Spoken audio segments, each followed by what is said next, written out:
చంద్రబాబు నాయుడు గారికి మధ్యంతర బెయిల్ వచ్చిందండి. అది మెడికల్ గ్రౌండ్స్ మీద వచ్చింది 4 వారాల పాటు. కాబట్టి ఈ సమయంలో ఒక కేసులో బెయిల్ వచ్చింది కాబట్టి మధ్యంతర బెయిలు, వేరే కేసులో ఆయన్ని మళ్ళీ అరెస్ట్ చేసే అవకాశం ఉందా అనేటువంటి అనుమానం చాలామందికి ఉంది. అసలు మొత్తం చంద్రబాబు నాయుడు గారి మీద ఇప్పుడు ఎన్ని కేసులు ఉన్నాయని చూడాలి. ఎన్ని కేసులు ఉన్నాయంటే 6 కేసులు ఉన్నాయి. 6 కేసులు ఏమిటంటే ఫస్ట్ పెట్టినటువంటి స్కిల్ డెవలప్మెంట్ కేసు, ఆ కేసులో ఆయన అరెస్ట్ అయ్యి రాజమండ్రి జైల్లో ఉన్నారు. రెండవ case Amaravati inner ring road case, మూడవ కేసు ఫైబర్ నెట్ కేసు, నాలుగవ కేసు అంగళ్ళు కేసు. ఈ అంగళ్ళు కేసు అనేది మాత్రం ప్రివెన్షన్ ఆఫ్ కరప్షన్ అనేటువంటి చట్టం ఏదైతే ఉందో దాని కింద పెట్టింది కాదు. అది ఆయన ముఖ్యమంత్రిగా ఉండగా ఆ బాధ్యతల నిర్వహణలో చేసినటువంటి అవినీతి కేసు కాదు, అవినీతి ఆరోపణల కేసు కాదు, అది అటెంప్ట్ టు మర్డర్ కేసు. కాబట్టి సిఆర్పిసి కేసు అది. సో అంగళ్ళు కేసు 4వది. ఇది కాకుండా ఈ లాస్ట్ 1 వీక్లో కొత్తగా మరొక కేసు ఓపెన్ చేయడానికి ట్రై చేస్తున్నారండి ఏపీసీఐడి వాళ్ళు. అదేమిటంటే అంతకుముందు అమరావతి ఎస్ఐఎన్ ల్యాండ్స్ కేసు ఒకటి పెట్టారు. ఆ కేసులో క్వాష్ పిటిషన్ కూడా వేశారు చంద్రబాబు నాయుడు గారు, ఆయన నారాయణ గారు ఉన్నారు. అయితే ఆ కేసు ముగింపు దశకు వచ్చింది. ఆ దశలో ఏపీసీఐడి వాళ్ళు కొత్తగా పిటిషన్ వేశారు, ఈ కేసును మళ్ళీ రీఓపెన్ చేయండి, ఎందుకంటే మా దగ్గర కొత్తగా కొన్ని ఆధారాలు లభించినాయని. అంటే ఇప్పటి వరకు ఉన్నటువంటి ఆధారాల మీద ఆధారపడి రేపు కోర్టు తీర్పు ఇవ్వబోతోంది, క్వాష్ చేయొచ్చా లేదా ఈ అసైన్మెంట్ ల్యాండ్ కేసుని అని. ఈ లోపల వీళ్ళు కొత్త పిటిషన్ వేసి మళ్ళీ రీఓపెన్ చేయండి అని అడిగారు. కానీ హైకోర్టు వారు ఇంకా దాన్ని రీఓపెన్ చేయలేదు. కాబట్టి ఆ కేసులో ఎటువంటి చర్యలు తీసుకోవడానికి ప్రస్తుతానికి ఏపీసీఐడికి అవకాశం ఉండదు చంద్రబాబు నాయుడు గారికి సంబంధించి. అది 5వ కేసు. 6వ కేసు అందరికీ తెలుసు, అది 28వ తేదీ డేట్తో వాళ్ళు పెట్టిన కేసు ఏపీసీఐడి వాళ్ళు. అది ఏపీ బెవరేజెస్ కార్పొరేషన్ ఎండి ఫిర్యాదు మీద పెట్టారు, ఆ లిక్కర్ కేసు. సో మొత్తం 6 కేసులు చంద్రబాబు నాయుడు గారి మీద ఉంటే అందులో ఏపీ స్కిల్ డెవలప్మెంట్ కేసులో ఆయన జైల్లో ఉన్నారు. అందులో ఆయనకి ఇప్పుడు మధ్యంతర బెయిల్ వచ్చింది. ఆ తర్వాత ఇన్నర్ రింగ్ రోడ్ కేసు, అట్లాగే fibre net case, inner ring road case, Angallu case, ఈ రెండింటిలో ఏపీ హైకోర్టు వారు ముందస్తు బెయిల్ ఇచ్చారు ఆల్రెడీ. ఇక మిగిలింది ఫైబర్ నెట్ కేసు. ఈ ఫైబర్ నెట్ కేసులో బెయిల్ ఇవ్వాల్సిందిగా సుప్రీంకోర్టుకి అప్పీల్ మీద వెళ్ళారు చంద్రబాబు నాయుడు గారి తరఫు లాయర్లు. దాని మీద సుప్రీంకోర్టు బెంచ్ ఏమన్నదంటే, మేము ఆల్రెడీ ఈ క్వాష్ పిటిషన్ వింటున్నాం కాబట్టి స్కిల్ డెవలప్మెంట్ కేసులో దీని మీద తీర్పు ఇచ్చిన తర్వాత దాని మీద కూడా మేము కేసు పరిశీలిస్తామని చెప్పి, ఆ సందర్భంగా మేము స్కిల్ డెవలప్మెంట్ కేసులో తీర్పు ఇచ్చే వరకు ఈ ఫైబర్ నెట్ కేసులో చంద్రబాబు నాయుడు గారిని అరెస్ట్ చేయవద్దు అని చెప్పి రాష్ట్ర ప్రభుత్వానికి చెప్పారు.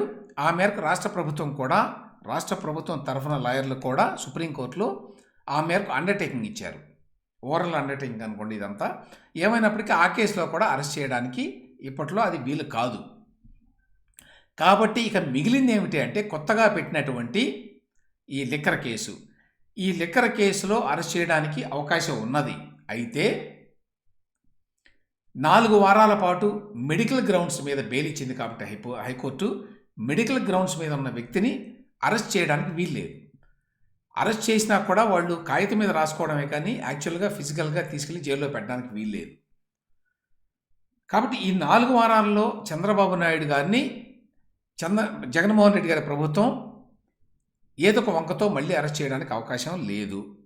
అయితే 4 వారాల తర్వాత మళ్ళీ ఆయన జైలుకి వెళ్తారు మామూలుగా అయితే స్కిల్ డెవలప్మెంట్ కేసులో. కానీ ఈ లోపల స్కిల్ డెవలప్మెంట్ కేసులో మెయిన్ బెయిల్ పిటిషను ఆల్రెడీ కోర్టులో ఉన్నది, దాన్ని మేము విచారిస్తామని కూడా చెప్పింది హైకోర్టు. ఒకవేళ ఆ కోర్టులో కనుక బెయిల్ వస్తే ఆయన మళ్ళీ నవంబర్ 28వ తేదీన తిరిగి రాజమండ్రి జైలుకి వెళ్ళేటువంటి అవసరం ఉండదు. లేదా సుప్రీంకోర్టులో స్కిల్ డెవలప్మెంట్ కేసులో క్వాష్ పిటిషన్ వేశారు, అది నవంబర్ 9వ తేదీలోగా తీర్పు వచ్చేటువంటి అవకాశం ఉన్నది. అంటే మరొక 9 రోజుల్లో ఒకవేళ అందులో తీర్పు వచ్చి ఆ తీర్పు అనుకూలంగా వస్తే అప్పుడు కూడా స్కిల్ డెవలప్మెంట్ కేసులో ఆయన అరెస్ట్ చేయడానికి వీలుండదు. ఒకవేళ క్వాష్ పిటిషన్ కనుక సుప్రీంకోర్టు అనుమతిస్తే అప్పుడు not only skill development case అండి, ఫైబర్ నెట్ కేసు ఉండదు, అలాగే Amaravati inner ring road case ఉండదు, అమరావతి అసైన్మెంట్ ల్యాండ్ కేసు ఉండదు, అలాగే నిన్న తాజాగా పెట్టినటువంటి ఈ లిక్కర్ స్కామ్ కేసు, ఆ లిక్కర్ కేసు కూడా ఉండదు. ఎందుకంటే వాటన్నిటికీ కూడా 17A వర్తిస్తుంది కాబట్టి అవన్నీ కూడా ఎగిరిపోతాయి. అంటే మళ్ళీ 17A కింద గవర్నర్ గారి అప్రూవల్ తీసుకుంటేనే వాళ్ళు కేసు మళ్ళీ కొత్తగా పెట్టడానికి ప్రొసీడ్ అవ్వడానికి అవకాశం ఉంటుంది. ఇక మిగిలిన అంగళ్ళు కేసు ఒక్కటే. కానీ అంగళ్ళు కేసు అనేది అటెంప్ట్ టు మర్డర్ కేసు పెట్టారు. ఆ కేసులో ఆల్రెడీ ముందస్తు బెయిల్ వచ్చింది కాబట్టి ఆ కేసులో అరెస్టు భయం లేదు. కాబట్టి క్వాష్ పిటిషన్ కనుక సుప్రీంకోర్టు అనుమతిస్తే ఇక ఈ ఏ కేసుల్లోనూ ప్రస్తుతానికి అరెస్టులు ఉండేటువంటి అవకాశం లేదు.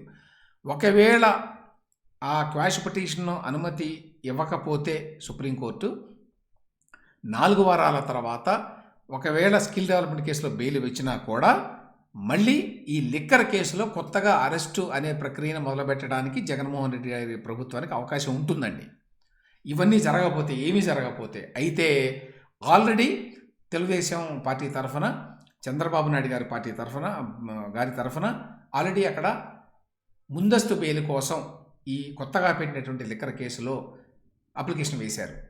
కాబట్టి అందులో కనుక ముందస్తు బెయిల్ వచ్చిందనుకోండి, అప్పుడు అందులో కూడా అరెస్ట్ చేయడానికి అవకాశం లేదు. కాబట్టి కనీసం నవంబర్ 28 వరకు చంద్రబాబు నాయుడు గారి అరెస్ట్ అనేది ఇక ఉండదు ఏ కేసులోనూ. 28 తర్వాత ఈ రకరకాల పరిణామాలు ఏవైతే ఉన్నాయో నేను చెప్పానో, బెయిల్ వచ్చిన మెయిన్ కేసులో ఆయన వెళ్ళే అవకాశం ఉండదు. క్వాష్ పిటిషన్లో ఒకవేళ క్వాష్ కనుక అయితే అప్పుడు కూడా అవసరం ఉండదు. ఇవేవీ జరగకపోయిన పక్షంలో కూడా ఇప్పుడు లిక్కర్ కేసులో ముందస్తు బెయిల్ కోసం పిటిషన్ వేశారు కాబట్టి అందులో కనుక ముందస్తు బెయిల్ వస్తే అప్పుడు ఇక ఏ కేసులోనూ కూడా ఆయన అరెస్ట్ అయ్యేటువంటి అవకాశం ఉండదు.